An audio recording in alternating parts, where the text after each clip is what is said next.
Lo sapete che in Italia c'è una legge che ci dice quanto devono essere grandi le nostre case? È una legge piuttosto vecchia, del 1975.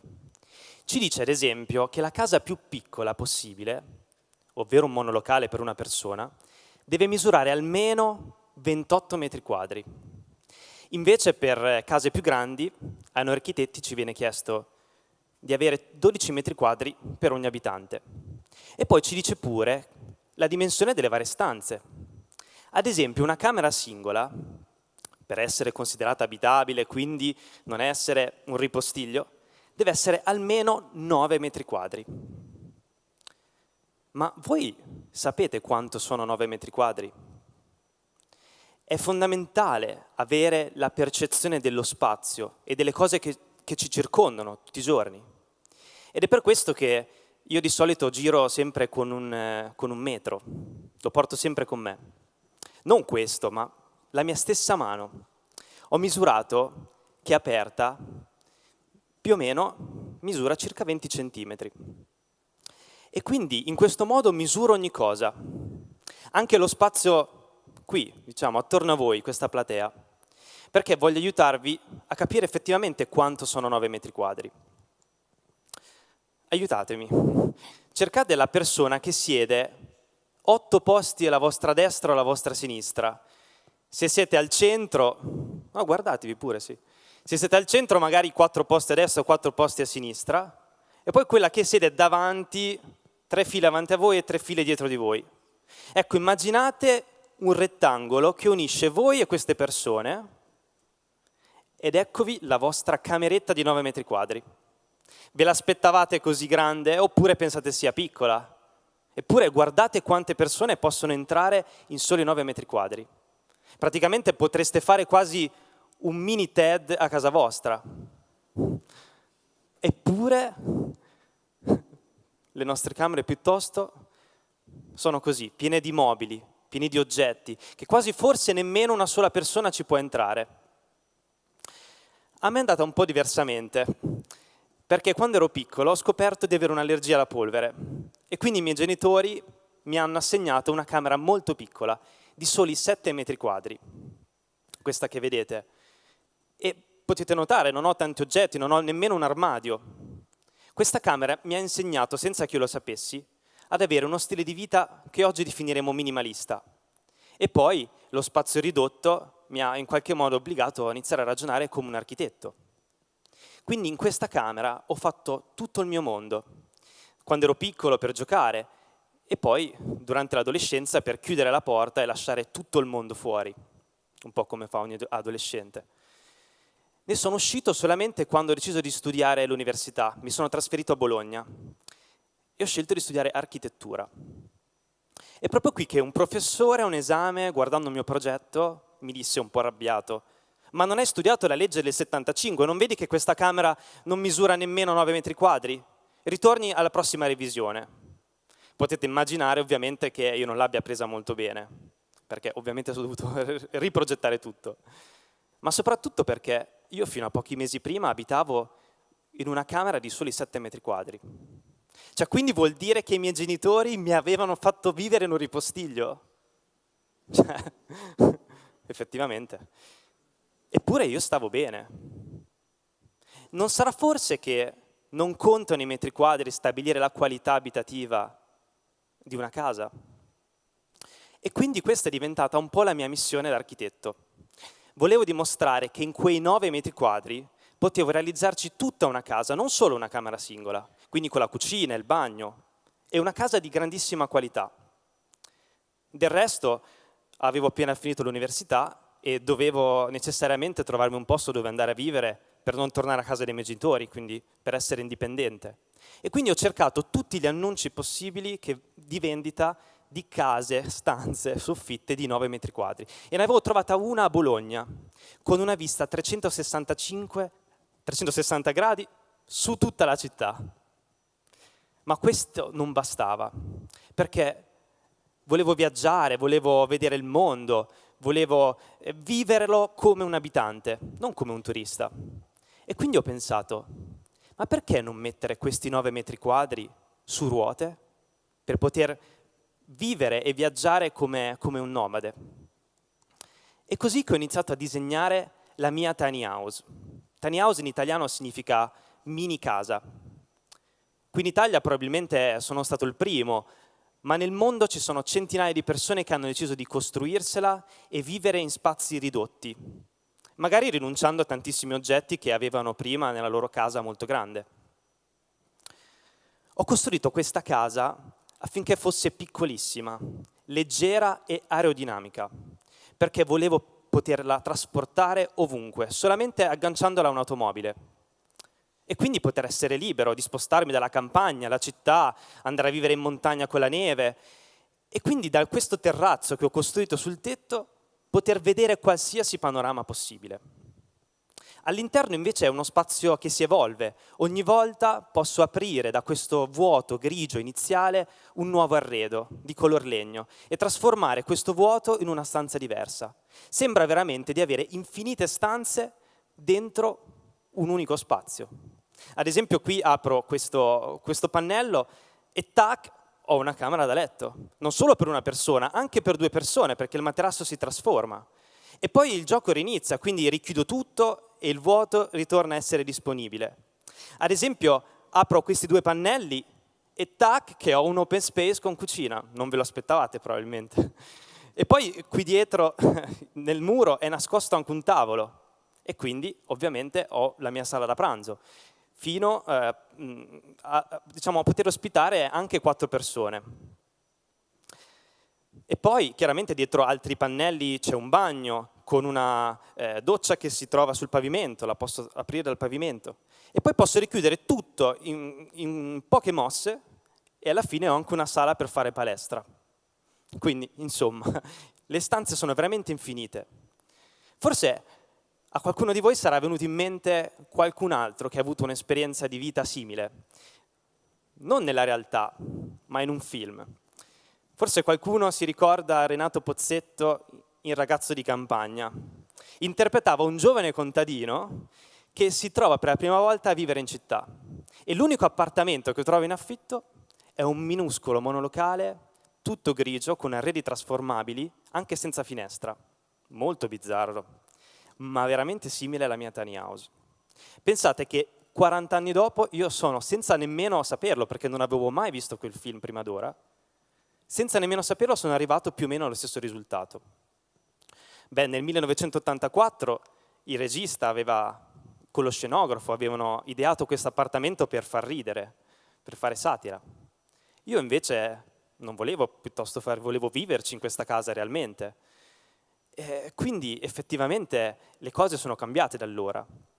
Il mondo dei microappartamenti è reale, è un mercato immobiliare reale. Pensate che a Milano qualche anno fa ho trovato un annuncio di vendita di un microappartamento di 11 metri quadri e lo vendevano a circa 5.900 euro al metro quadro. Voi direte, speculazione edilizia, cosa ci sta raccontando questo architetto? Beh, in parte è vero, è così. Però vediamolo anche da un'altra prospettiva. Questo appartamento era così piccolo che si poteva trovare nel centro della città, vicinissimo a tutti i trasporti, tutti i servizi, quindi probabilmente la persona che oggi l'ha acquistato non avrà bisogno di un'automobile. E poi è così piccolo che sicuramente non si potrà permettere di accumulare tantissimi oggetti. Quindi sostanzialmente vivere in uno spazio piccolo ci obbliga in qualche modo necessariamente ad avere uno stile di vita più consapevole e più sostenibile.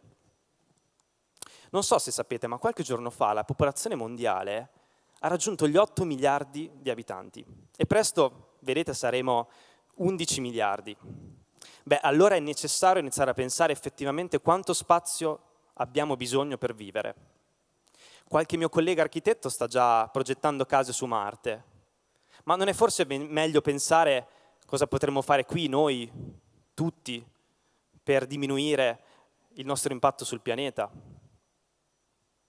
Del resto, questi 28 metri quadri sono realmente necessari?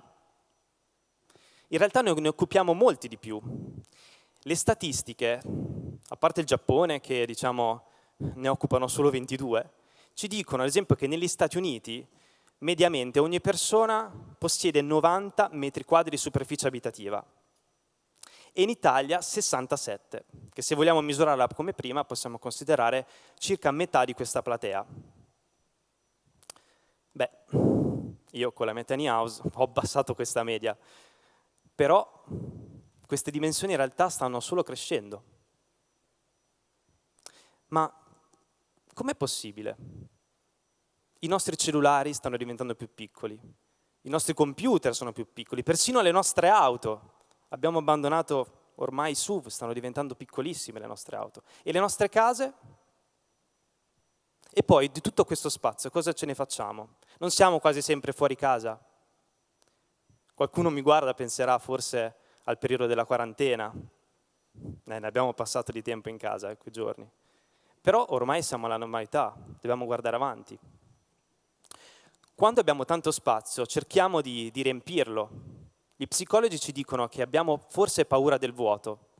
Io ho progettato la mia casa sul vuoto. E quindi compriamo e riempiamo le nostre case, poi ne compriamo una più grande e la riempiamo di nuovo. Una giornalista americana ha stimato che possediamo circa 300.000 oggetti a persona. Ma tutti questi oggetti che possediamo, quasi sempre inutili, ci rendono davvero felici? E poi non è solo una questione di spazio. Pensate alla loro produzione, al loro trasporto, ormai fino al nostro zerbino di casa, alla vendita. Questo non è sostenibile per il nostro pianeta. Eppure, quando viaggiamo non siamo abituati a mettere tutto dentro una valigia in pochissimi centimetri cubi. Eppure siamo felici in quel momento. Forse perché lasciamo a casa le cose, ma anche i pensieri, che appesantiscono la nostra vita. E io lo so bene cosa significa appesantire, perché nella mia tiny house devo rispettare necessariamente un peso massimo che è di 3.500 kg. Se no, appena mi ferma la polizia, mi fa la multa, chiaramente. E quindi sono abituato a essere molto limitato nel possedere gli oggetti. Ma questo non limita la mia felicità. Anzi, pensate che quando compro qualcosa, o devo necessariamente comprare qualcosa, mi viene tantissima ansia. Provo un'ansia a possedere le cose. Ovviamente, anche io ho qualcosa di futile, qualcosa a cui tengo tantissimo. Queste sono le tazze che ho comprato durante il mio ultimo viaggio prima della pandemia in Giappone. Le ho pure rotte e le ho raccomodate e sono ancora lì e non mi servivano perché avevo chissà quante tazze dentro la mia casa.